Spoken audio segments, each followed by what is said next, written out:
Hey there, I'm Kristen Dickey, the Assistant Marketing Director with Empower Brokerage, and today I'm going to discuss 5 beginner tips that will help you get your finances on track.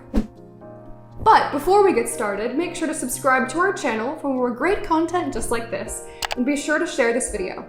Follow us on Facebook and Instagram to get the most up-to-date health, life, and financial information. And with that out of the way, let's get started.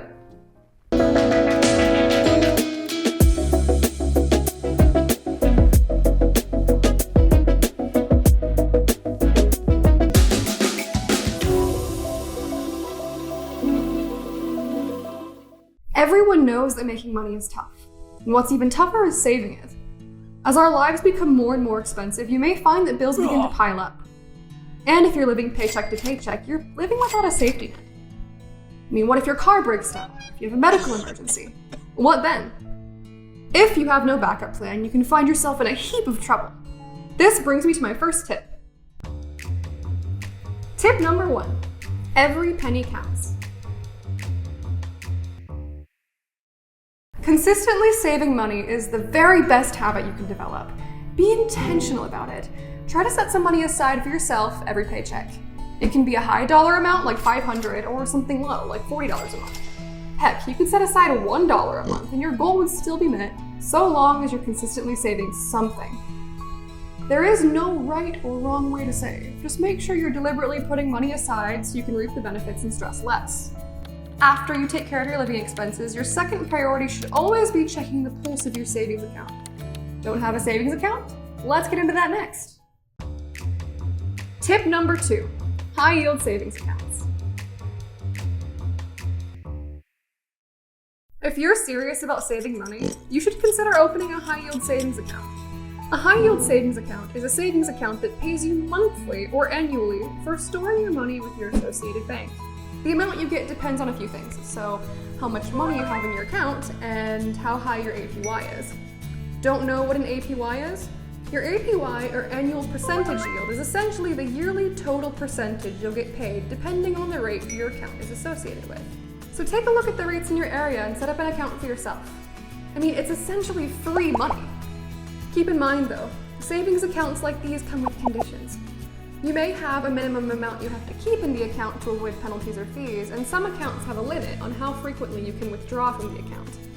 So make sure you keep that in mind when you sign up. Don't get yourself in a pickle. Tip number 3, set goals.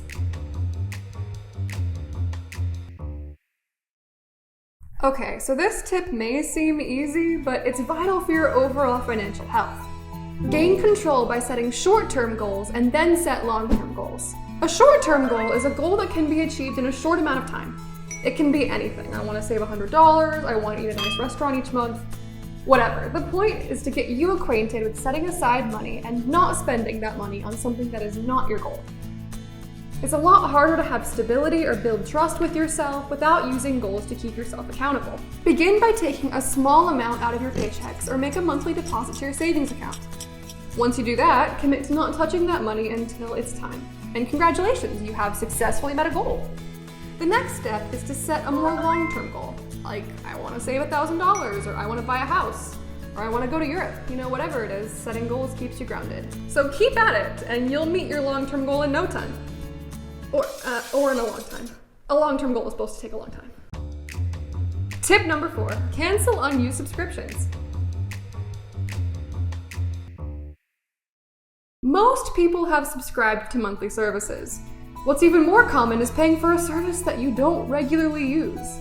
Take a second and think about what subscriptions could get the axe. This will immediately free up money for you to put towards your goals. Now, don't get me wrong, I'm not saying you should cancel your beloved Netflix subscription and be bored to tears on the daily.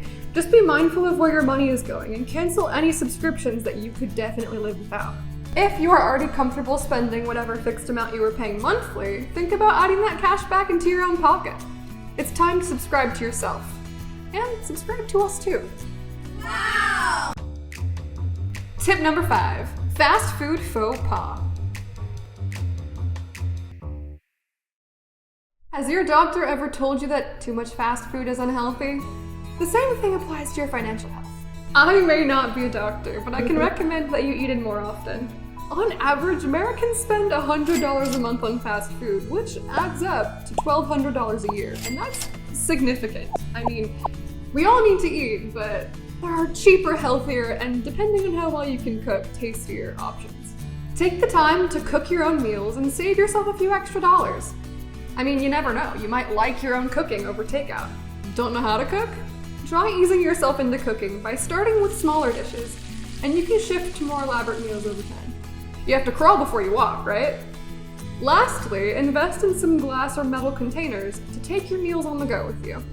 This will help you stick to cooking since you've made an investment, and you'll have the satisfaction of knowing your meal will get to where you're going in one piece.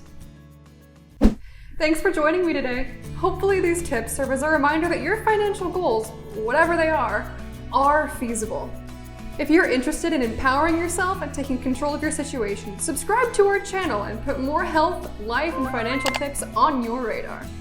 Thanks, everyone!